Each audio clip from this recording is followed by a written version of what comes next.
Broadcasting live from the Path of Ancestry on the plane of, I'm not entirely sure. This is Tap Tap Concede. Welcome.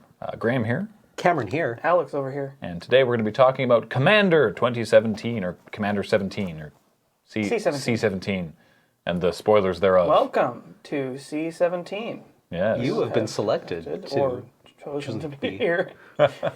Thanks, Dr. Breen. Dr. Breen. Breen, yeah. one of our finest surviving Commander sets. Ask your parents about a game called Half-Life 2. Wow. Okay, that was rude. That was really rude. I'm the same. If we could just continue That was on with not being attacked in the podcast. That was meant to be more of a dig on how long it's been since Valve released Yeah. a Oh, game. yeah, okay, yeah, that's But right. Remember anyway. when they made games? No. This podcast is about magic. Yeah, which has been around longer. So anyway, so we're gonna be talking about C17, and of course we're gonna crack a pack. But first, a reminder: Tap Tap Concede is brought to you by CardKingdom.com. Go to CardKingdom.com/LRR. It's our little code on there that lets them know that we sent them to you, and we send you to them. Because words are difficult, but we send you to them because we think they're great. We legitimately use them ourselves, and they have really good customer service and incredibly fast shipping. And if you tell them Loading Ready Run sent me, button please, you'll get a little 1-inch button, which right now says, we can splash for that. Oh, that's so good. You can splash or quad That's black. so good. We can splash for that. We can splash for that. We did, this came, and also, everything that we do is supported by you on our Patreon at patreon.com/loadingreadyrun. Please check it out. We appreciate it. See, now I just want to go like, hey, do you remember Dark Ritual? That was 40 years ago. The baby on the Dark Ritual is now the baby on the cover of Dark He's now Ritual. designing This is them today. new broken cards. The baby on the cover of Dark Ritual is now a zombie. I think our most famous moment of We Can Splash for that on stream was during a Worldwake draft. Ages aggro. This was back in the old Moonbase. Show me the pips. And it was a red-black aggro Worldwake deck. Okay. And but our first pick, was it our first pick? At some point in the draft, we opened Jace the Mind Sculptor. And this was not Phantom. We Grixis now. This was not Phantom. And Don't care, we Grixis. We did not run him, but we won the first game, and then chat was like, okay, now board in Jace. And we were like, fine. Did you get there? It worked. Yeah. It did not deserve to work, but it worked. Opponents. You were actually there. We showed you. We were like, hey, check out our deck. And you were like, what is this, some sort of Grixis Dirtle Knot? What's going on here? And then we showed you the Jace, and you were like, what? So let's crack a pack. Maybe we'll get Worldwake. Who knows? All right. Roll it. If we open a Jace, I'm going to go into conniptions. 15. 15. 1, 2, 3, 4, 5, 6, 8, 9, 10, 11, 12, 13, 14, 15. It is not Worldwake. It is, in fact, 2010 core set. Ooh, the first appearance of the Titans, I believe. First No, that was appearance of 2011. 2011? This one has some pretty dank stuff in it, though. This was the first modern core set, though, right? It was the first time they actually called it 2010. Right. Yeah, this They had, went like, they went from 10th Ponder? edition to 2010 just to complicate Slayer things. Angel, I think. Lightning Bolt? Lightning Bolt is definitely in this set. Yeah. Doomblade? And our old friend Possibly. Drudge Skeletons. Hey, I've been around since ever. Oh, Isn't card he- reader He's an settings. alpha card, isn't he? Yeah, Dread Skeletons was in alpha. Dang. Yeah. One sec. One sec. The card reader's not working. In the meantime, I'll just read it. It's 1 and a black for a 1/1 skeleton, and with the activated ability of for 1 black regenerate Dread Skeletons. Oh, flavor text from Navineral. It's nice skeleton art by Darken. Yeah. Yeah, they're a good blocker. Oh, I'm sorry. I forgot to say, this pack is from Eolnus, which was sent to us in a loading time, which I believe...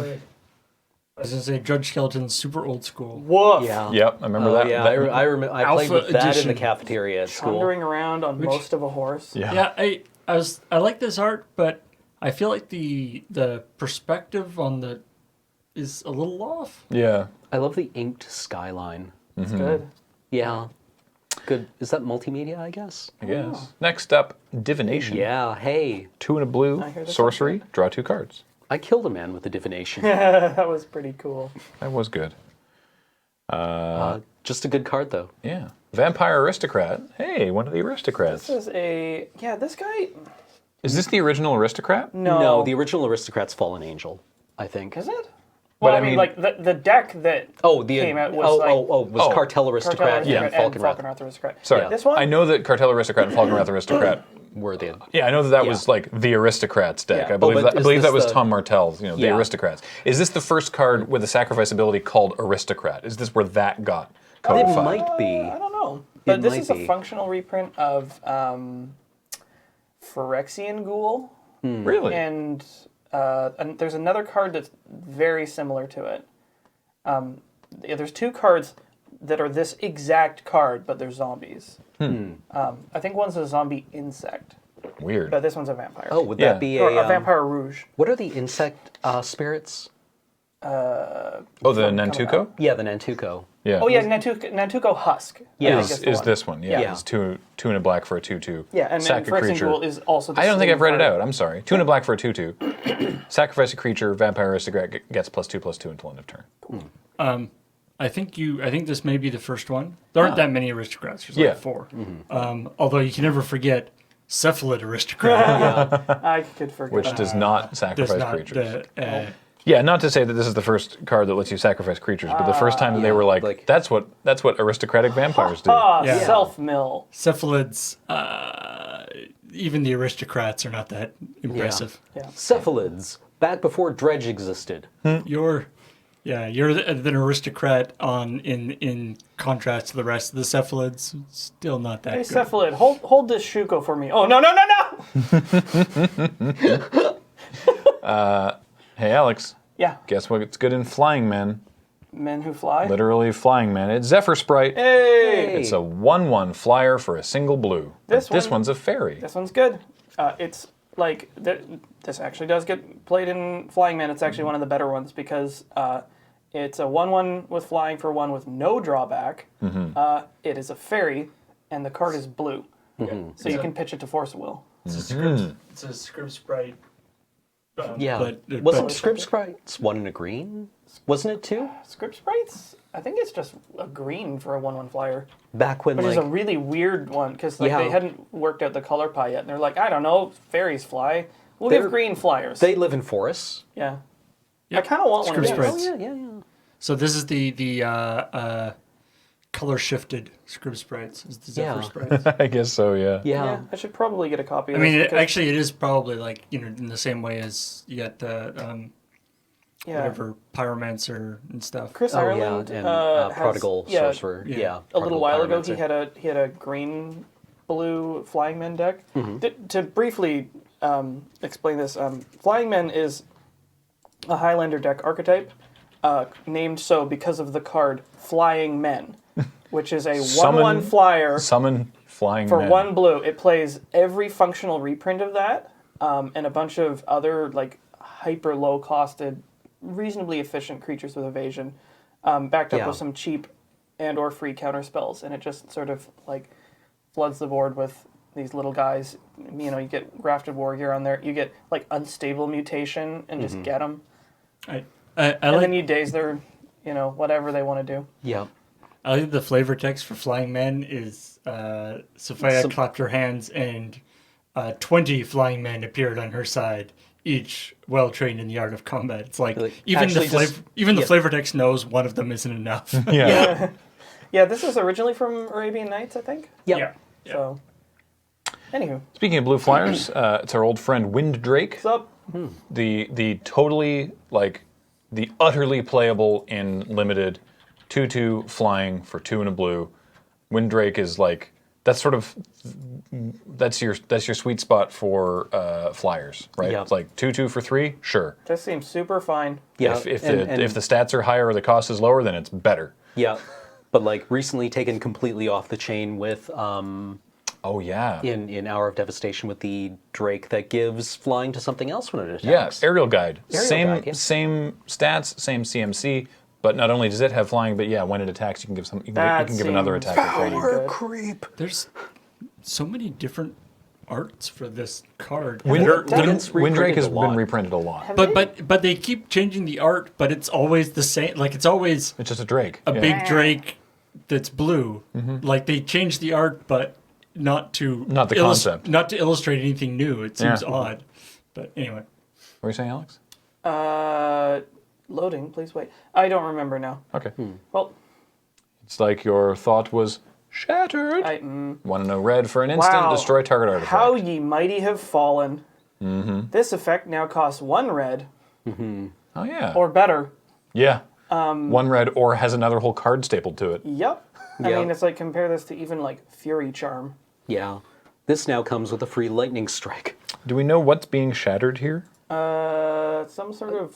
It looks like, I mean, initially, I think originally in the original Shatter art, it was the same object by a different painter. Yeah. But it looks like some kind of Thran thing. Yeah, this one, Fury Charm, Tim McInnes plays in Goblins because it's Shatter, but you can also have it not be dead. Right. I don't think the third mode gets used very often, which is remove 2 time counters. original Shatter. But yeah, Oh, yeah, Shatter's been that's- around for a long time. Isn't that that is a card?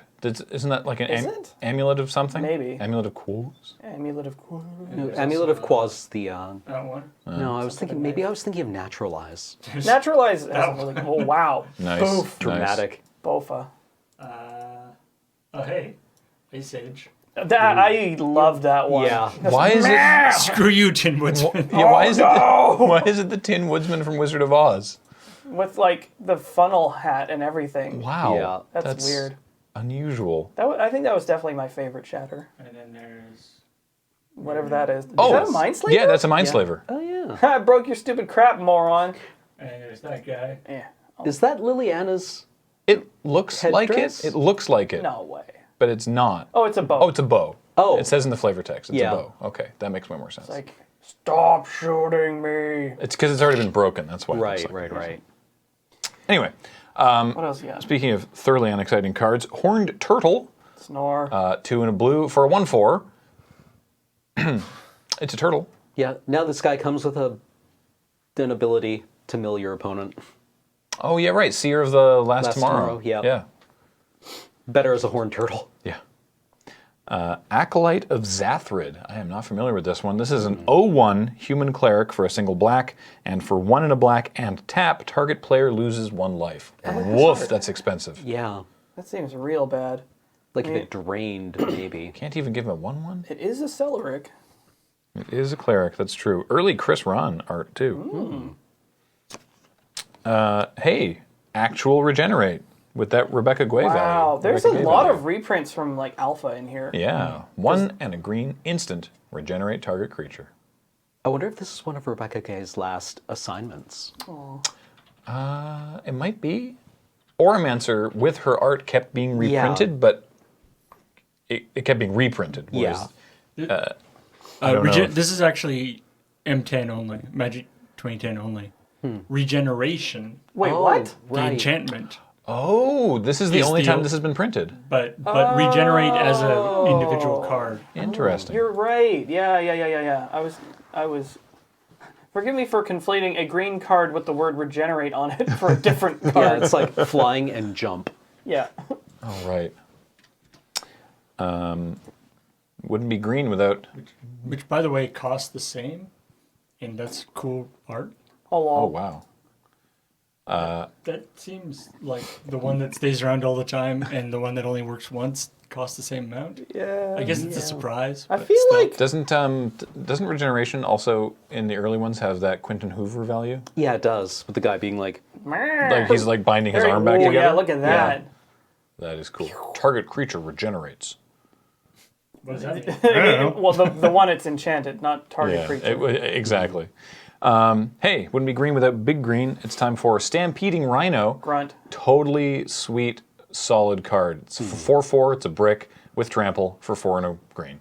I'm really beginning to appreciate how much power there is in Hour of Devastation Limited relative to this. Yeah. Because Colossopede, right? I The guess core doesn't sets were trample. the core sets were never like crazy power, but yeah. They're sort of nuts and bolts. That's why they so- had stuff like the Lucky Charms. What? Lucky Charms. Like this one, Worm's Tooth. Right.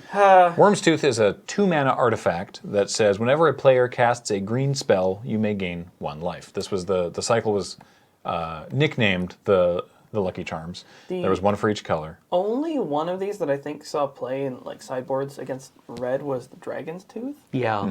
Because you just like You put the Dragon's Tooth into play on your side against the red aggro player, and then anytime they cast one of their spells, you're gaining a life. So it just softens the blow. yeah. Although I think the way better one is Core Firewalker, which has that effect stapled to a 2/2. Yeah. That that's also has pro-red. protection from red. Yeah. It's like mono red's worst nightmare. It's like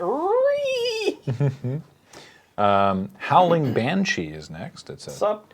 2 black for a 3/3 flyer. That's totally fine. And when it enters the battlefield, each player loses 3 life. Oof. That seems fine, actually. Yeah. It's like we both lose 3 life, but now I have this flyer, so sure. Dragon Claw, by the way. Sorry, Dragon's Claw.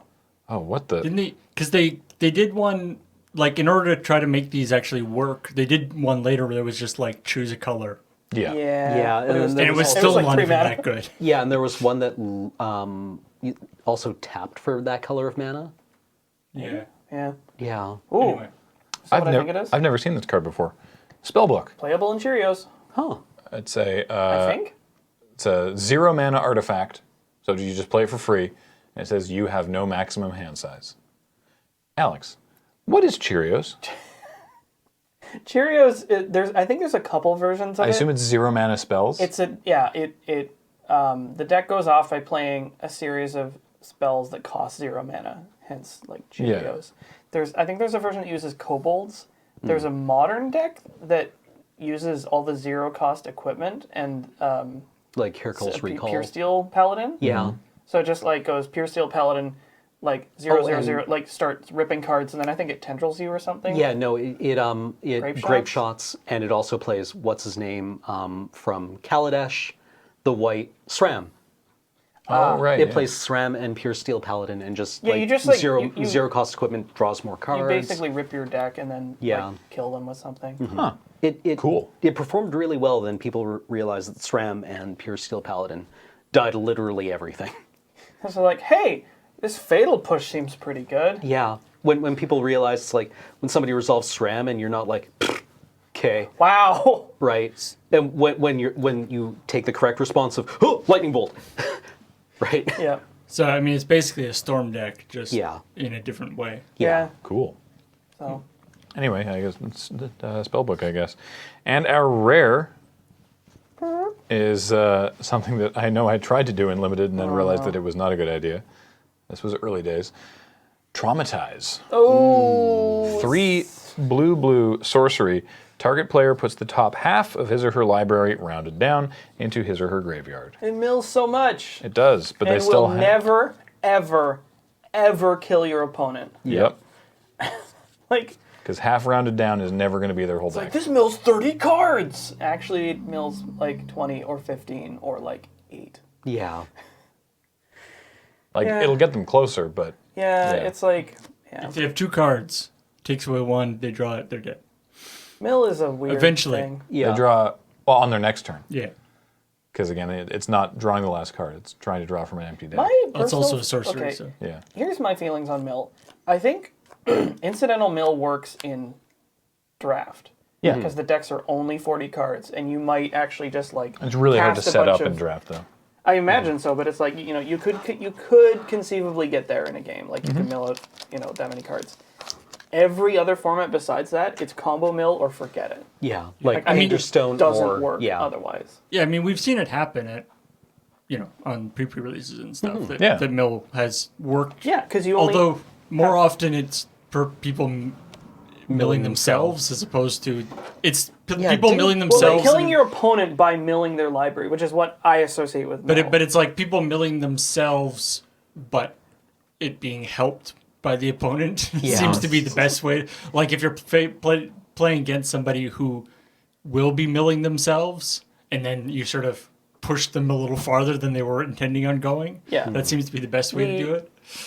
I mean, like in Highlander and probably most other constructive formats, the only kind of mill that really actually works is either you brain freeze them, you go Painter's Servant Grindstone or Helm of Obedience Rest in Peace. Or is it Rest in Peace? I think so. Whatever the other card that makes that combo work, because then you just go. My favorite limited, because this did work, was original Innistrad. My favorite limited mill was the Dream Twist deck in original Innistrad, because Dream Twist was 1 blue mana, instant. Your opponent mills 3, right? 3. Yep. Flashback for 1 and a blue.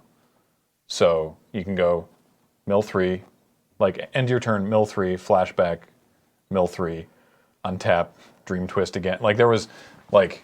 And at common, you didn't need to pick up too many of these to make it work. I had a deck with 4. Yeah, that would do it. Also, like even incidental would do mill it. in limited, it's like your chance of getting their bomb seems like possible. Yeah, I mean, in Innistrad, there was a lot of reasons to self-mill. Like for the zombies, for example, there were zombies you had to exile creatures out of your bin. Like you could definitely be helping someone if you were trying to mill them with Dream Twist, but you also could sometimes just win. I remember a friend of mine telling me about one experience where they were playing against somebody who had the equipment equipped to a 1 toughness creature that it was the chainsaw analog.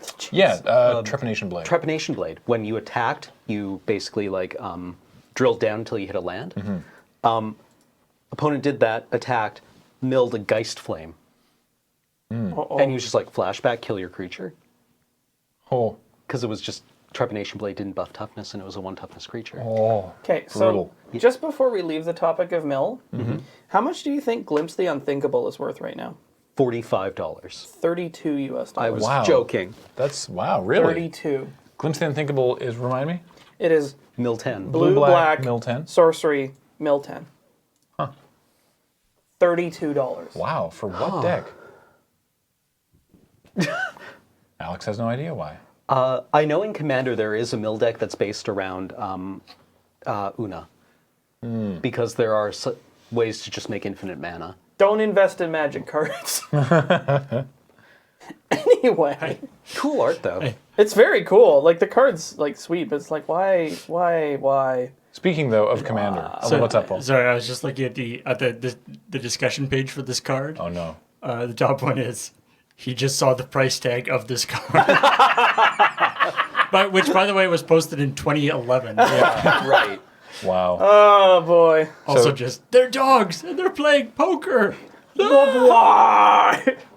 So speaking of Commander, the spoilers have started to come out for Commander 17. Oh, boy. And there's some really cool cards in there, particularly for Commander, but there's some stuff that translates to Highlander as well.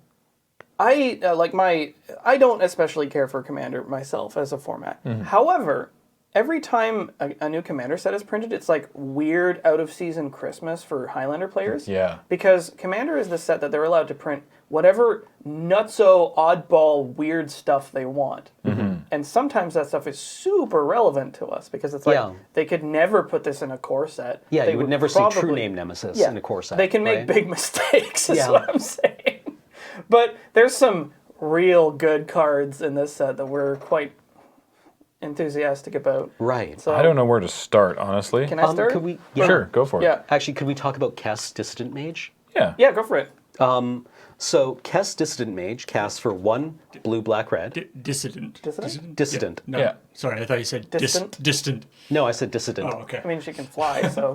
Kess Dissident Mage. Yes, you're very far away. Kess Dissident Mage casts for 1 blue, black, red. So for 1, and then the full Grixis. You get a 3/4 human wizard that flies.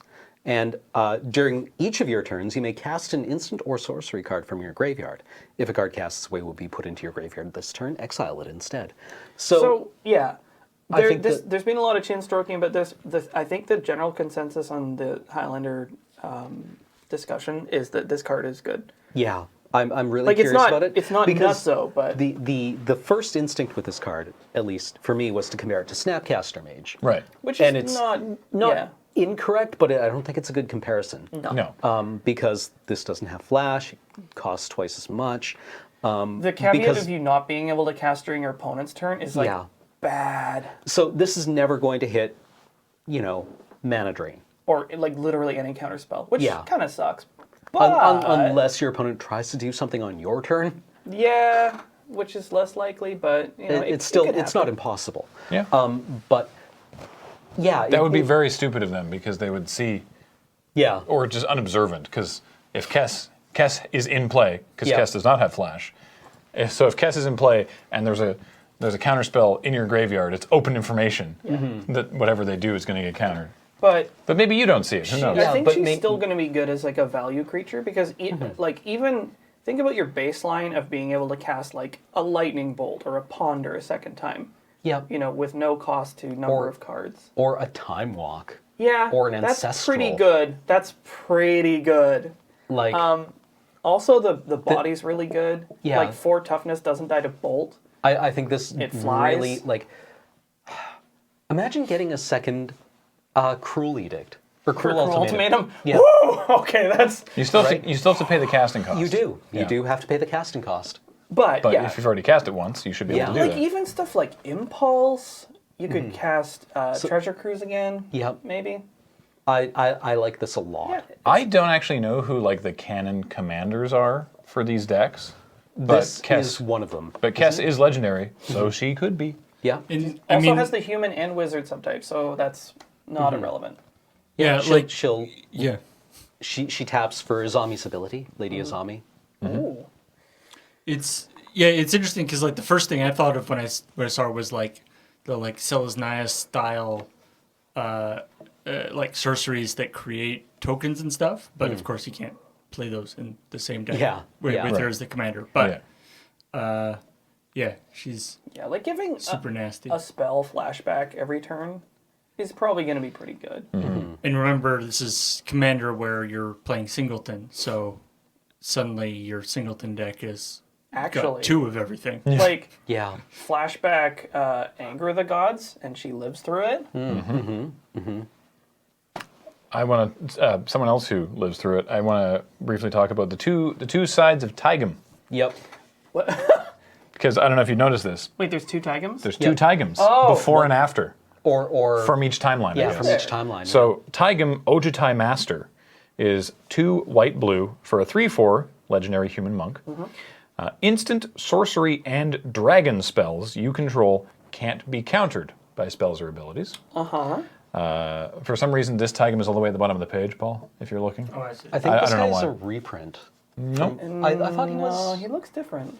I thought he was in an earlier commander set. Maybe I'm totally wrong. I haven't seen him anywhere. Always He was 3/4. mentioned in cons a lot, Yeah, such as yeah. on Tigam Scheming. That. And then, second ability, whenever you cast an instant or sorcery spell from your hand, if Tigam Ojutai Master attacked this turn, that spell gains Rebound.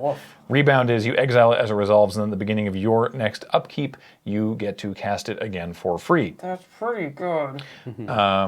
And it's important to remember, of course, that you can say, declare Tigam as an attacker, hold priority, and cast an instant right then. Yep. Yup. And then that counts as Tigam having attacked this turn. Also, it's not just one. That's a really good point. You can cast as many instants or sorceries as you want. Oh, Yep. And even if As long as he's attacked this okay. turn, they all get rebound. and even if he dies, they're still sitting there rebounding. Yep. He's got to be in play when you cast it for this ability to happen. Right. But yeah. But once you've cast them, yeah. they're Does rebounded. Jeskai want this card? I think so. Like he has to Like untap. 4 mana's a lot, but and he has to live. Like it's really the upside cool. seems quite strong. This card's really cool. It will probably at least see testing. I don't know if we mentioned it, but one of the decks in Commanders in C17 is 5-color dragons, and this relevant for dragons. Speaking of Tigam, now over in the darkest timeline, Tigam Sidisi's Hand Oh yeah, is this guy. 3 blue-black for a 3/4 legendary human wizard. Skip your draw step. Hey, That's wait. bold. This had better be good. Yeah, this had better be good. At the beginning of your upkeep, look at the top 3 cards of your library. Put one of them into your hand and the rest into your graveyard. Wowee! That's pretty very good. Okay. And So for yeah. a single black, and tap and exile X cards from your graveyard, target creature gets -X until end of turn.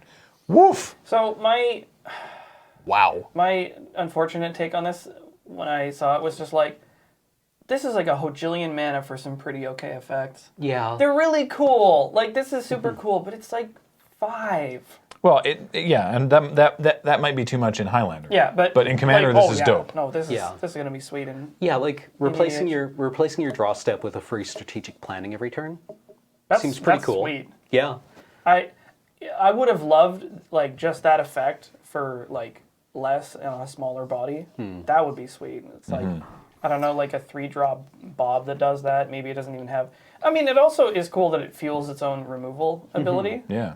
So yeah, I was just I think thinking- this card's super cool. It'll probably never see play in Highlander, but so what? Yeah, no, it's Yeah. And I was just thinking in like a commander game, because you can do his second ability whenever. Yeah. So you can just like mess with other people's combat combats. math. Yeah. And so just being like, these 2 people attack. Yeah, he gets -1/-1. Like just you can just do little like Kingmaker touch moves on things. Yeah. And just be like, yeah, I want that guy to win this fight. Tigam seems like he'd be a sweet commander, because he's not one of the commanders for these decks, but it seems like he'd be a sweet commander for a zombie commander deck. Yeah. He also just seems like a real shoe-in for anybody who's playing Sidisi as their commander. yeah. Just like self-mill yourself until you get massive value. Well, you couldn't actually put Tigam into a Sidisi, because No, Yeah, you could I've put seen- her into Sidisi's mono black, isn't No. it? Sultai Sidisi. Oh, Sultai Sidisi, sorry. Yeah, From yeah, this yeah. timeline. Right, yes. Wait, Yeah, actually, no, that'd be that's perfect the other flavor. timeline. This is the... No, in the Khan's timeline, Tigam is a Sultai wizard. Sultai scheming, or Yeah, Tigam Tigam scheming. scheming is a Sultai card. Oh, Yeah. So- In the Dragon's timeline, Tigam is an Ojutai monk. oh, I got that backwards. Oh, interesting. All right. Yeah, he's a real dickhead in that timeline too. What a jerk. What's her name runs into him and he's like, "You're not supposed to be here."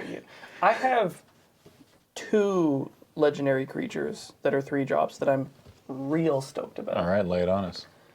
Miri's back, Miri! and she's all better. Yay, Miri! Miri, Weatherlight Duelist. Miri the no longer cursed, or more likely This- Miri the before the curse, but don't worry about it. Like, oh my god. No this one tell Miri about the card. curse. Mir- Okay, so- let's get started. I like Hate Bears. Yeah. Hate Bear, like Green-White Hate Bears is a good deck. And the comment that was made on this card when we were discussing was that it's like, it's good to see Hate Bears hating out other creatures now. Yeah. Okay, so 1 green-white for a 3/2 with first strike. Sold. That's a solid card. That's a solid card. Line of text number 2. Whenever Miri Weatherlight Duelist attacks, each opponent can't block with more than 1 creature this combat. No. Choose your champion. And it's not she can't be blocked by more than one It's creature. just Yeah. you crack in with your team, and Miri, it's like, which 1 block will you make this turn? That's amazing. Yeah. But wait, there's more! As long as she's tapped, no more than 1 creature can attack you each combat. So you crack in, and it's like, okay, which 1 creature do you want to fight me with? The incentive to attack with Miri is immense. It's just like First strike! So, it's just like people aren't going to have good blocks, and it protects you. so against any like wide deck, it It's just totally it's hoses just- it. Yeah. Yeah. Like, this is going to be an aggro player's worst nightmare. Just the worst. Like, you crack in against goblins with this, and it's like, okay. Good job, you emptied the Warrens. Oh no, you have so many, Yeah, so it's many just- creatures. What am I ever going to This do? card is, like, super efficient, and Miri. it's just good. I'm just imagining that scenario, Paul, which is just Miri rocks up and all the goblins like shove one goblin out to fight her, and she just smashes them, and then then on their turn, they're all like, okay, that didn't work. She's over here now, so You. Grubnard. yeah, Grubnard, you go over there and try and attack that wizard all by yourself. Okay. The other 3-drop, Yeah. they printed a card for me. Mathis Fiendseeker Ooh. is a Mardu boy. Ooh. In fact, he might be. I we- don't, know, I are don't we- actually think there's any other Mardu boys that Are are we- just 3. Mar doing it? I think we're doing it. So red, white, black for a 3/3 with menace. Again, Okay. 3 pretty mana, good. 3 mana, sure. at the beginning of your end step. Ooh, your end step. So the turn you play, I love this trend towards abilities triggering on your end step because it means Absolutely. you they're actually get to do the good thing. and you actually get to do stuff. So on your end step, put a bounty counter on target creature an opponent controls. For as long as that creature has a bounty counter on it, it has, when this creature dies, each opponent draws a card and you gain 2 life. So you cast this guy, like, you. And when you kill that creature, you gain 2 life and draw a card. Nice. Does red, white, and black play any removal? Traditionally, those are, I think, the most removal light. It's very- Well, the other one, heavy. Removal Yeah. heavy colors. Yeah. Yes. So it's like a pretty efficient body with evasion. And you get to put that, you get to spread those around every Oh, turn. You can put a every- counter on a different creature. Every end Yep. step, you just start marking stuff, and then like if they lose in combat or whatever. The only caveat is that he has to be in play for you to get that. But My question about this Wombo card. combo. Bounty Hunter. what? What? What? That's really silly. Wow, sorry. Paul just pulled up Bounty Hunter from Tempest. Yeah. 2 black for a 2/2 minion. Tap, put a bounty counter on target non-black creature, and tap, destroy target creature with any bounty counters on it. Okay, buy this card out. Wow. That's got to get in that deck. yeah. My question about minion, or sorry, about Mathis is, what is the brand? I don't recognize Have we the seen that symbol. symbol before? I can't. He's a vampire. I so don't it might be recognize like a it. Markov brand or something. Oh, might Yeah. be at the house. That's a good point. Yeah, it might be the Markov house brand. Hey, speaking of Markov, Oh yeah. let's actually talk about Edgar Markov. What up, Yeah. Daddy Markov? So this is Soren's Dad. dad, or I mean, maybe not Grandfather? dad, but like the head sire. of the line. Yeah. The one of the other commander decks is Mardu Vampires. Edgar Markov, 3 red, white, black, so 3 and the Mardu for a 4/4 legendary vampire knight with a new ability that is on some commanders in this set called Eminence, Which seems really which is that quite strong. their to me. power is so present that you feel their presence and their power even when they are in the command zone. So, Eminence. Whenever you cast another vampire spell, if Edgar Markov is on the battlefield or in the command zone, create a 1/1 black vampire. That's pretty decent. He also has First Strike and Haste. Woof. And whenever Edgar Markov attacks, hold on to your butts, put a +1/+1 counter on each vampire you control. Yeah, that seems really good because you're just like 6 mana for him. How many vampires will you have cast? And thereby, how many vampires will you have created in the first 5 turns of the game? yeah. And then play him with haste, attack, and then your whole team gets a +1/+1 counter. Woof! Yep. Wowee. I really like that. Unlike Oh, he puts it on himself too. yeah, Oh, yeah. unlike Drana, this doesn't rely on him connecting. Yeah. Oh, sorry. I just realized he's actually a 5/5. Yeah. Yeah, because when he's got haste, and whenever he attacks, he becomes a 5/5. So like on an empty ass board, he's a 5/5 with First Strike and Haste. Yup. It's That like slits himself before he even hits. like Eminence is interesting because nothing can interact with things in the command zone. If at I'm least honest, so it sounds far. kind of cheap ass. Like so, it's You just get like big it's sort pump. of like there's a few things in Conspiracy that do stuff like that, right? Where it's Right. like you have like they're like the conspiracies where they're just kind of sitting there, like they're almost like or the the things where it's like what were they the little Vanguard guys, right? Like it's almost like that. Like it's just like you've got a thing that Right. makes your game a little different than everybody else's game. Yeah. But nobody can mess with it. Like theoretically, you could just there's no way for them to stop this from happening, right? Because I guess they could put him into your hand, or can you not do that? You always have the option of moving them back to the command zone if they change zone. Right. So there's no way for them to. They can kill Edgar as many times as they want, and it'll still keep happening. Yeah. Hey, They'll just chill in the command zone, drinking daiquiris or whatever he does. I got another vampire I want to talk about. Yeah. Okay. Blood daiquiris. Yeah, Kheru Mind-Eater. Oh yeah, this guy actually looks interesting. really This one interesting. has had some humming and hawing over it. Like I really want to play it. I'm going to temper my expectations, but it looks pretty good. So for 2 and a black, you get a 1/3 with menace. Oh, this is one of the Tarkir vampires with the crazy teeth. So like only 1 power, but it's got evasion of some sort and Sure. a decent amount of toughness. Whenever it deals combat damage to a player, that player exiles a card from their hand face down.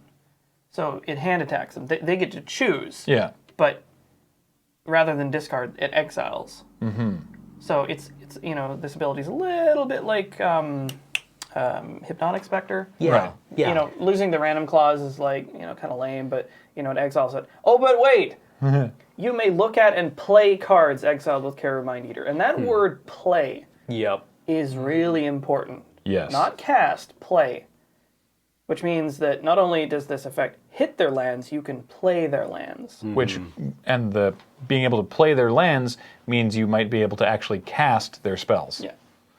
And that also means that they've got to make a choice, and they can't just like cheap out and give up their lands. Yeah. Yeah. So it's like maybe compare this sort of obliquely to Shadow Mage Infiltrator, Right.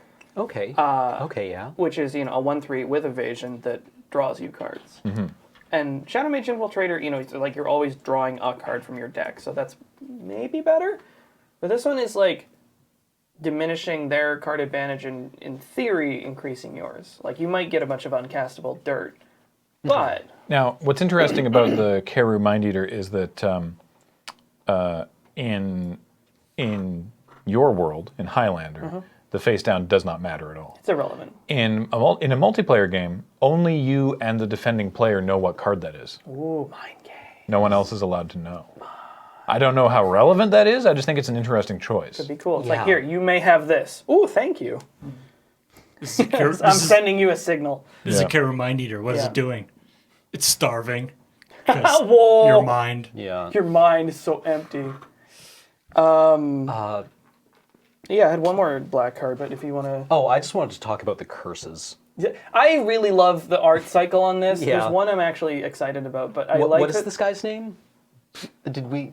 it's just you and one Kathleen. Oh, Brody Todd. Yeah, Brody Todd. Todd has a bad This week. wasn't from us. Shiva mentioned it in chat, but I believe someone else had originally come up with it. But yeah, this is the Brody Todd adventures. Yep. So Curse of let's start with White, I guess. Curse of Vitality. Brody Todd gets poked. This I don't know who this guy actually is or what his real name is, but, But he's on this same the entire character. cycle, just Yeah. having a bad time in every single one. Yeah, so Curse of Vitality, 2 and white, Aura, Curse, enchant player. Whenever a enchanted player is attacked, you gain 2 life. Each opponent attacking that player does the same.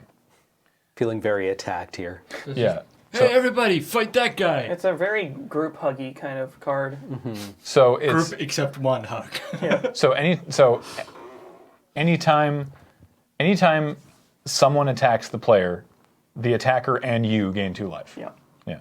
Which is like a massive disadvantage for the cursed person. Yeah. And like kind of gets people on your side because you get to gain life off them. Curse of Verbosity, This aka is such good art. Brody Todd gets beaten up at a pub. Yeah. Is 2 and a blue or a curse enchant player. Whenever enchanted player is attacked, draw a card. Each opponent attacking that player does the same. So Yeah. if someone other than you attacks the cursed opponent, they draw a card and you draw a card. Brody Todd has no idea that this is his last drink. Brody Todd has a loud mouth. Curse of Disturbance. Brody Todd loses his way down a dark alley. Is 2 and a black. Whenever enchanted player is attacked, you get a 2/2 zombie. Each opponent attacking that player does the same. Brody Todd visits his grandmother. Yeah. In single player, this is a strict upgrade on Curse of Shallow Graves. In Yeah. multiplayer, it's different. Curse of Shallow Graves is a similar card, 2 and a black. Curse a player whenever they are attacked. I think it's the attacking player gets a tapped zombie. So in 1v1, you like curse them. Anytime you swing at them, you get a free zombie. This one, Right. this new card is better for 1v1 because the zombie is untapped. And it's basically the same effect. Yeah, and in multiplayer, it just means that whoever attacks them also gets Yeah. zombie. So I've heard this card is actually like underrated in Highlander, and I want to try it out. So Curse of Opulence, Brody Todd wins the lottery, is a single red mana. Whenever enchanted player is attacked, create a colorless artifact token named Gold. Remember that from Theros? Yep. And it has sacrifice this artifact, add 1 mana of any color to I your like mana Glod. pool. And each opponent attacking them does the this is same. a weird thing for red to be doing. We were talking about this, that like there's a handful of red cards that have this weird sort of ramp ability, and nobody's really been able to figure out what it's good for. Because it's like, oh, it's free mana, but it's like, but what deck cares about that Yeah. in red? Yeah. Because like other colors do this better. Yeah. Like green ramps better. I mean, red does have a long tradition of doing things that other colors do, but way worse. yeah, like gamble. Gamble, Yeah. You know, or like the weird goblin draw spells. It's like draw 4 cards, then pitch 3 at random. Yeah. It's like, This is, Guild. Yeah, Guild was the And, card from then there was King. Theros. King Makar, Yeah, King Makar. Right. the Yeah. gold something. The AKA King Yeah, Midas, yeah. Yeah. This is the ones that got you the gold. Those The are gold both black, cusset. which is interesting. Yeah, it is interesting. And then the last one, Curse of Bounty, Brody Todd makes some doggo friends, is 1 and a green. Enchant player, whenever enchanted player is attacked, untap all non-land permanents you control. This one seems really good. This is nuts, because it gives whoever's attacking that player Sort of feast. Yeah. vigilance, basically. Boof. I mean, 'Cause it it's doesn't non-land untap your permanents. No, lands. yeah, sorry. Which- Sorry, not sort of feast and famine, but yeah, vigilance. Yeah. Give everybody. Yeah. I don't know. I actually have not read about who this guy is, but He's Brody Todd, and he's I love the adventures. It's- This time. also untaps all your mana rocks. Yup. yeah, that's probably pretty good. Yeah, this seems really good in like a Simic or a like any kind of tempo deck. This reminds me a little bit of Rawr. Oh, Garrick. the ultimate for Garrick Apex Predator, which Because is you're being hunted. yeah, target opponent. You give an emblem to an opponent, which I think is the only planeswalker that gives other people emblems. You're right. This is for you. It's a curse emblem. Whenever a creature attacks you, that creature gets +5/+5 in trample. How great would Here, it be to hold like this. to ultimate this just so you can like two hand and like hand a horse like onegashimasu. You're just like, I don't want it. It's like it would be rude to refuse this. Tied with the black and white string. Yeah. I got 2 more I want to talk about. All right. I have one more that I want to talk about. All right. Well, I'll do this one first. Oh, then. that's a Durgan. They finally did it. The absolute madmen.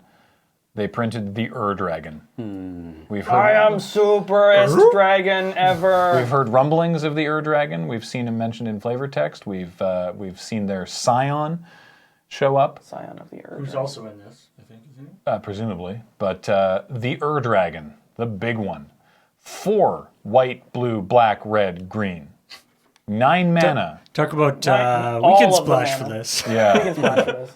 a 10/10 flying legendary dragon avatar.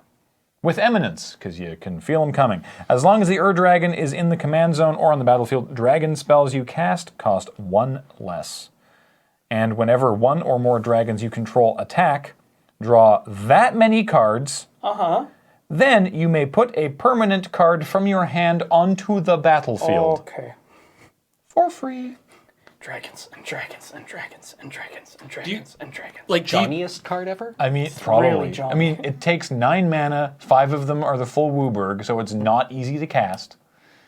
so what do you think about the idea of, like, making this guy your commander, I love it. which means that you can have any card you want in your commander deck. Yeah.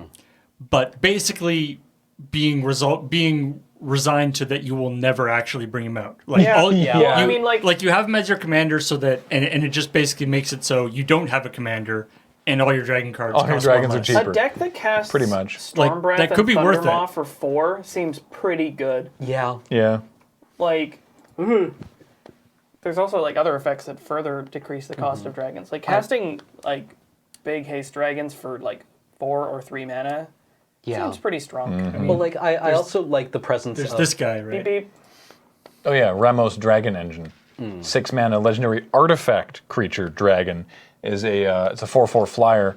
Whenever you cast a spell, put a +1/+1 counter on Ramos Dragon Engine for each of that spell's colors. Woof. Remove 5 +1/+1 counters from Ramos and add white, white, blue, blue, black, black, red, red, green, green to your mana pool. Activate this ability only once each turn. That is part of his color identity?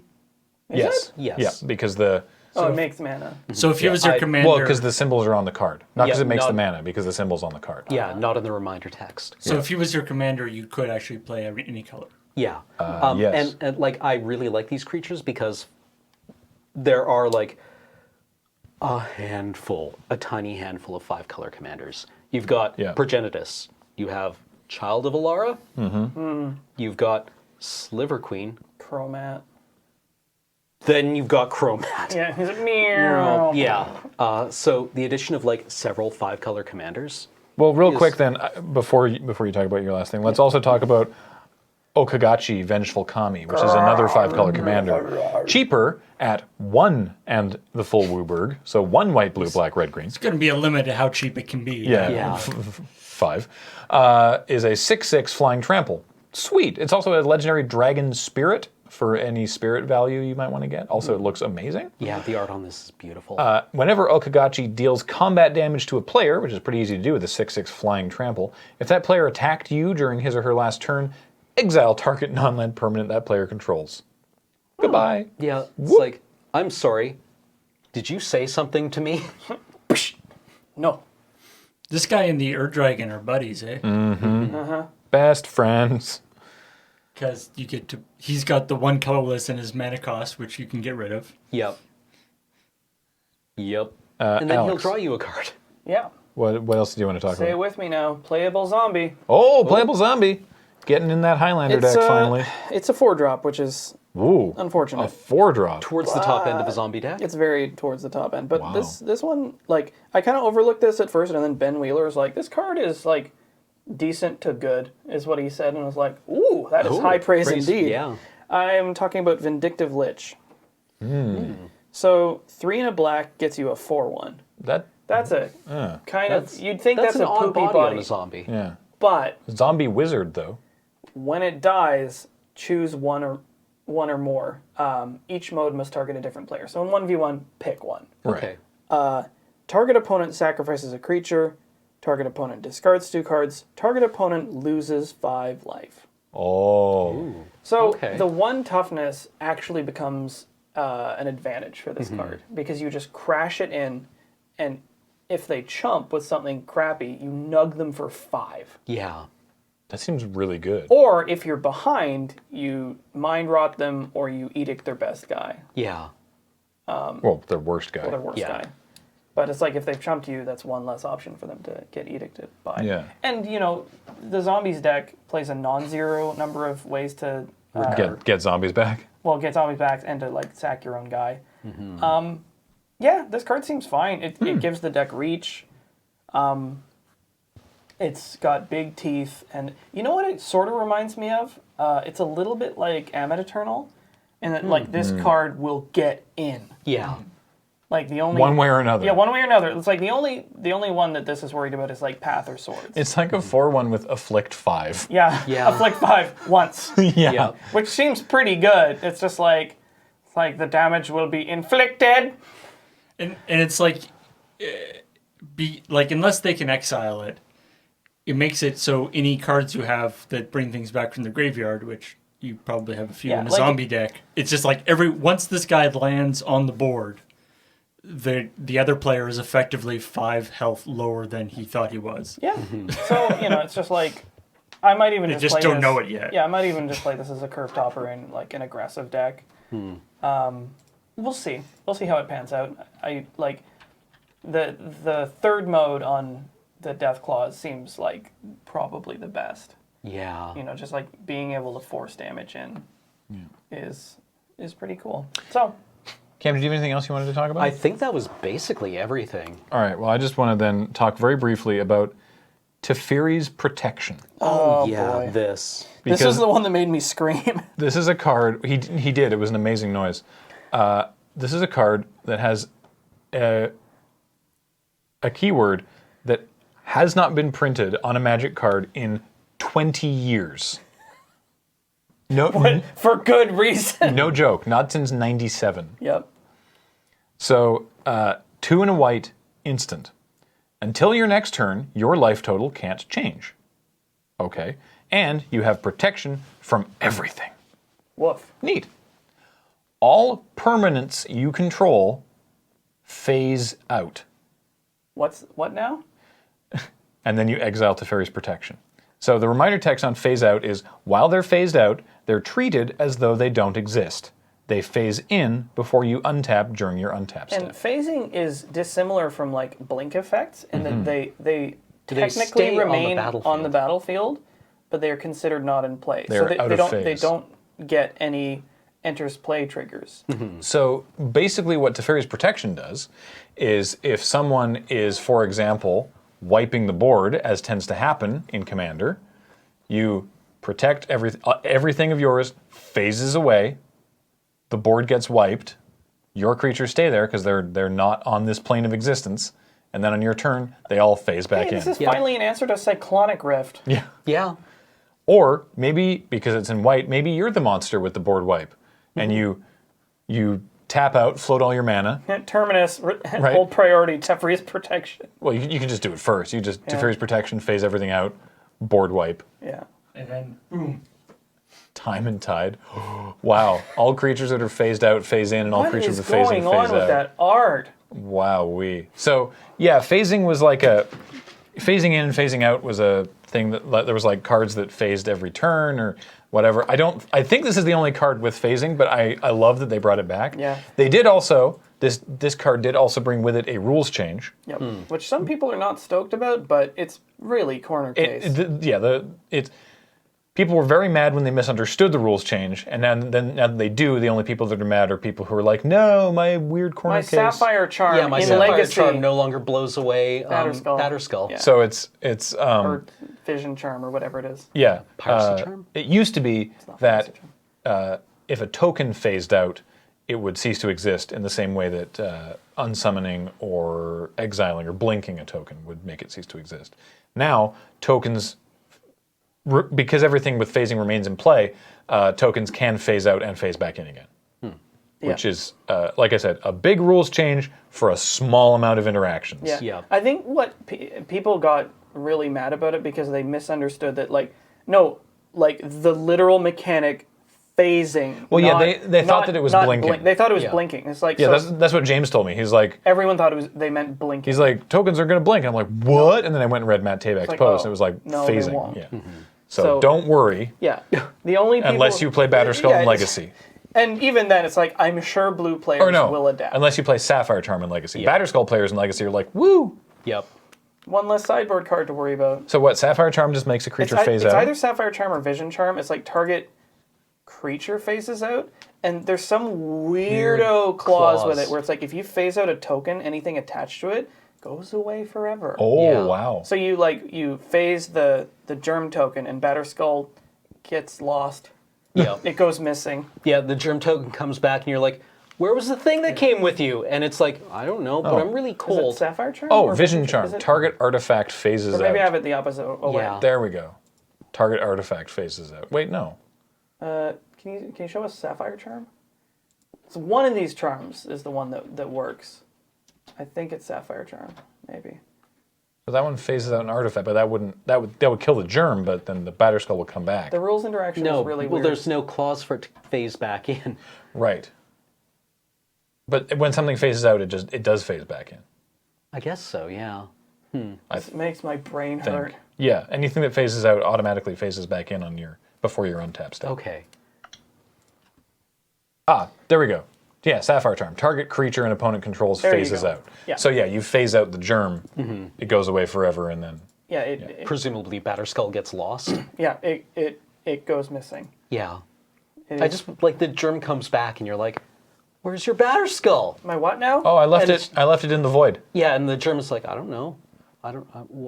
But now you have no toughness, and the germ's like, oh yeah, right. Yeah, and no, I dies. am really cold. Just fades away. I felt bad for germs. Oh, I see. So because the deal is that they.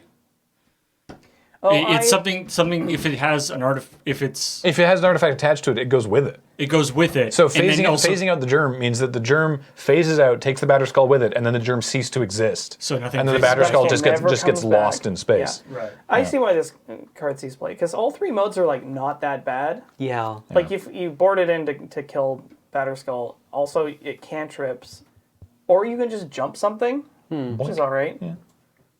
It's a weird card. C17 looks sweet. To answer your question that we've already had multiple times, yes, we will stream it.